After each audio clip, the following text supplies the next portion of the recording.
गुरु ब्रह्मा गुरु विष्णु गुरुदेव महेश्वर श्री गुरु परम ब्रह्म तस्मै श्री गुरुदेवाय नमः। ओं अखंडलमंडलकारं व्याप्तं जन चरचरणं तत्पदं दर्शितं जन तस्मै श्री गुरुदेवाय नमः। हे कृष्ण करुणा सिंधु दीनबंधु जगत्पते गोपेश गोपिका कांत राधाकांत नमस्तुते तप्त कांचन गौरांगी राधे बिंदे बनेश्वरी विश्वभानुसुते देवी प्रणमामि हरि प्रिय सचिदानंद रूपाय विश्वत्पतये हितावे तापुत्राय विनाशाय श्रीकृष्णाय वयं नमः। अजानुलंबित भुजौ कनकावतात संकीर्तनयुगवितर कमलताको विश्वम्भर द्विजवर जुग धर्म पालो बंदे जगत प्रिय कारो करुणा अवतारो मूकं करोति वाचालं पंगुं लंघयति गिरिजात्कृपातमहं वन्दे परमानंद माधव। राधा कृष्ण एक आत्मा दुई देह धरी अन्यान्य বিলাস रस आस्वादन करी সেই দুই এক এবে চৈতন্য গোসাই ভাব আস্বাদিতে দোহে হইলা এক ঠাই। রাধা পূর্ণ শক্তি কৃষ্ণ পূর্ণ শক্তিমান দুই বস্তু ভেদ নাহি শাস্ত্রের প্রমাণ। রাধা কৃষ্ণতে কোনো ভেদ নাই। রাধা কৃষ্ণ এক আত্মা। দাপর যুগে যখন লীলা করেছিলেন তখন দুই দেহ ধারণ করেছিলেন, আবার কলিতে যখন লীলা করলেন তখন রাধা কৃষ্ণর মিলিত তনু গৌরাঙ্গ মহাপ্রভু। গৌরাঙ্গ মহাপ্রভু 24 বছর সংসার করেছেন, আর 24 বছর পুরীতে গেছেন, 6 বছর তীর্থযাত্রা করে ঘুরে বেরিয়েছেন, বৃন্দাবন সহ আরও অনেক তীর্থতে ঘুরিয়ে বেরিয়েছেন। 18 বছর পুরীতে থেকেছেন। আর উনি যে গম্ভীরায় থাকতেন, ওনার শরীরটা খুব বড় সড়ো ছিল। অজানুলম্বিত ভুজৌ, মানে হাতটা ছিল হাঁটু ছাড়িয়ে পড়ত। গম্ভীরায় ওনার পাটা প্রসারিত হতো না, হাত পা খুলে শুতে পারতেন না সেই ছোট্ট ঘরটায়। আপনারা দেখেছেন, যারা দেখেছেন, ওইখানে উনি সারা রাত শুধু কৃষ্ণ চিন্তা করতেন। উনি নিজেকে রাধা মনে করতেন। রাধারানী যেভাবে কৃষ্ণ বিরহে কাতর ছিল, গৌরাঙ্গ মহাপ্রভু কৃষ্ণ বিরহে কাতর ছিল। কৃষ্ণ কৃষ্ণ করতেন শুধু। যখন 48 বছর প্রভুর হয়ে যাবে, যখন লীলা সাঙ্গ করবেন, তখন অদ্বৈত প্রভু বলেছিল যে প্রভু তোমাকে তো আমি ডেকেছিলাম, তাহলে এখন তুমি লীলা সংবরণ করো। এভাবে একটা চিঠি পাঠিয়েছিল। প্রভু লীলা সংবরণ করবেন। রায় রামানন্দ স্বরূপ দামোদর সারা রাত ধরে প্রভুকে পাহারা দেন। গম্ভীরার সেই ছোট্ট কুঠিরে মহাপ্রভু রাত্রে থাকেন। সামনে একটা দরজাও দেওয়া ছিল। প্রভু সারা রাত ওই দেওয়ালে কৃষ্ণ কৃষ্ণ করে মুখ ঘষে ঘষে মুখ দিয়ে রক্ত বেরিয়ে ফেলেছেন। রায় রামানন্দ স্বরূপ দামোদর এরা ছিল ললিতা সখী আর বিশাখা সখী দাপর যুগে। রায় রামানন্দ স্বরূপ দামোদর এরা সারা রাত জাগরণ থাকতে থাকতে একটু তাদের ঘুম এসেছে। যেই ঘুম এসেছে সেই সময় কখন যে ঘটে গেছে তারা জানো না। গম্ভীরার সেই ছোট্ট কুটিরের দরজা দেওয়া। মহাপ্রভু বাইরে পড়ে আছেন গাভীদের ভিতর, দরজা খোলা না। এরা যখন জেগেছেন তখন মহাপ্রভুকে দেখতে না পেয়ে বাইরে গেছেন, দেখেন মহাপ্রভু বাইরে পড়ে আছেন। এভাবে মহাপ্রভু ভাবাবিষ্ট থাকতেন কৃষ্ণ ভাবনায়। পুরীতে গেলে দেখবেন মহাপ্রভু প্রতিদিন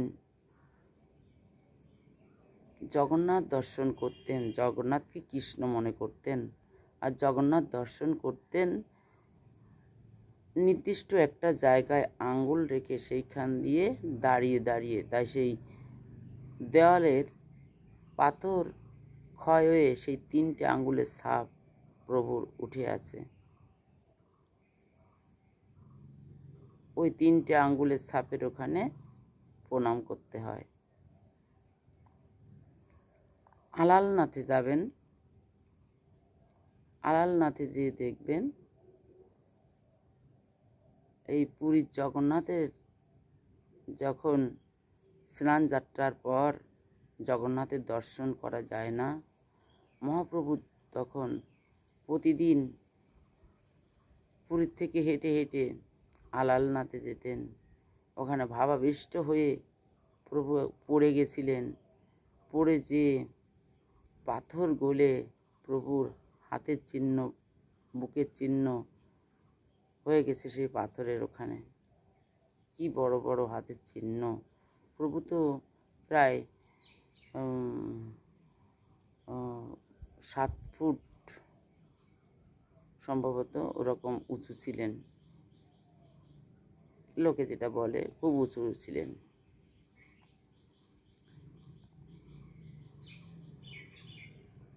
প্রভুর হাত পায়ের চিহ্ন হয়ে গেছে।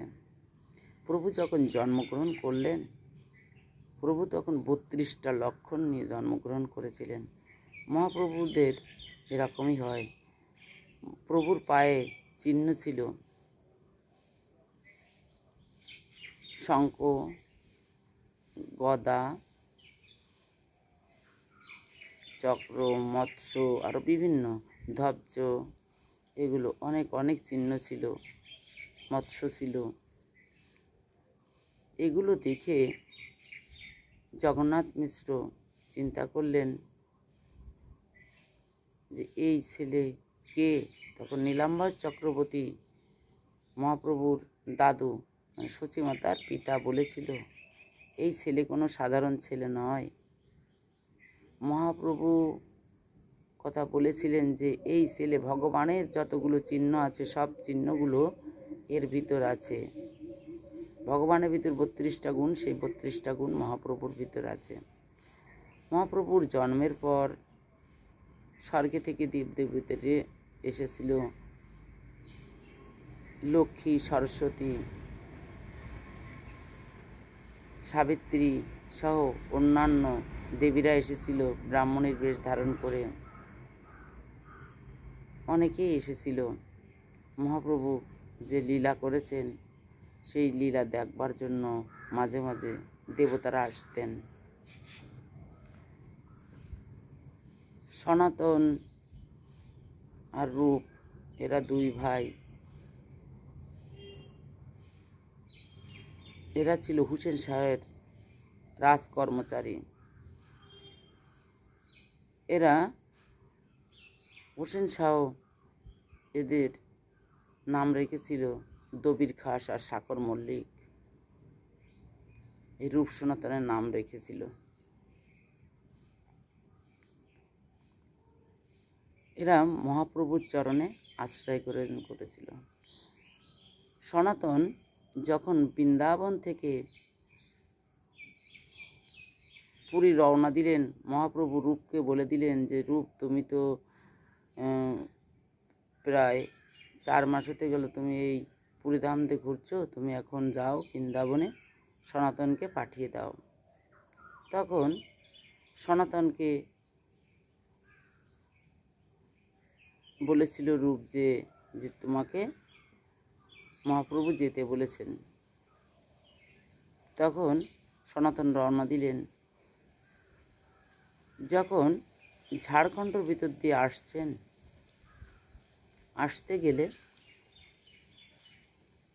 জল নোংরা ছিল, সেই জল গায়ে লেগে পায়ে লেগে সারা গায়ে চুলকানি হয়েছে। পুরীধামে আসতে আসতে তার চুলকানি এত ফুটে গেল, তখন তো হেঁটে হেঁটে আসতে এত টাইম লাগতো। মহাপ্রভু প্রতিদিনের মতো হরিদাস ঠাকুরকে দর্শন করতে গেছেন। তখন দেখেন সেখানে সনাতন এসেছে। সনাতনকে জড়িয়ে ধরতে গেলে সনাতন বলেছিল, প্রভু আমাকে ধরো না। বলে কি, কেন সনাতন? বলে কি, আমার গায়ে চুলকানি হয়েছে, একে তো নিচু জাতি, আর তারপর গায়ে চুলকানি হয়েছে, তুমি আমাকে ধরো না। প্রভু জোর করে তাকে আলিঙ্গন করলেন। রূপ সনাতন এরা দুই ভাই বৃন্দাবনে থেকে অনেক তীর্থ ঘুরেছেন, অনেক লুপ্ত তীর্থ উদ্ধার করেছেন, গ্রন্থ লিখেছেন। সনাতন যখন এই পুরী হরিদাসের কাছে থাকলেন, তখন তার চুলকানে বাড়তে বাড়তে এত বেড়ে গেল, তখন সে অসহ্য যন্ত্রণা সহ্য করতে পারে না। তখন একদিন চিন্তা করলেন, সমস্ত গায়ে এত যন্ত্রণা, আমি এই দেহটা রেখে দেব, আমি আর বাঁচব না। তখন মহাপ্রভু এসে বলছেন, সনাতন তুমি দেহ সংবরণ করতে চেয়েছো, এই দেহটা কি তোমার? না প্রভু, এই দেহটা তোমার। তাহলে দেহটা যদি আমার হয়, তাহলে তুমি কি করে দেহটা নষ্ট করবে? সনাতন চিন্তা করলেন, আমি তো কাউকে বলিনি এ কথা, আমি তো মনে মনে ভেবেছি আমি দেহটা রেখে দেব। প্রভু কি করে জানলেন?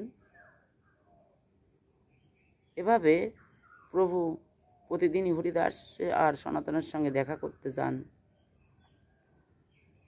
আর গোবিন্দ দাসের কাছে পুরীর প্রসাদ পাঠিয়ে দেন সনাতনের জন্য আর হরিদাসের জন্য। মহাপ্রভু একদিন মহাপ্রভু সনাতনের সঙ্গে আলিঙ্গন করলেন, আর সনাতনের গায়ের সব চুলকানি দূর হয়ে গেল। সনাতন মিশ্র সনাতন যখন দেখলেন যে প্রভুর সঙ্গে আলিঙ্গনের পরে আমার গায়ে আর চুলকানি নাই, তখন সনাতন খুব খুশি হলেন, আর তার চুলকানি থাকলো না। এভাবে পরীক্ষা নিয়েছেন।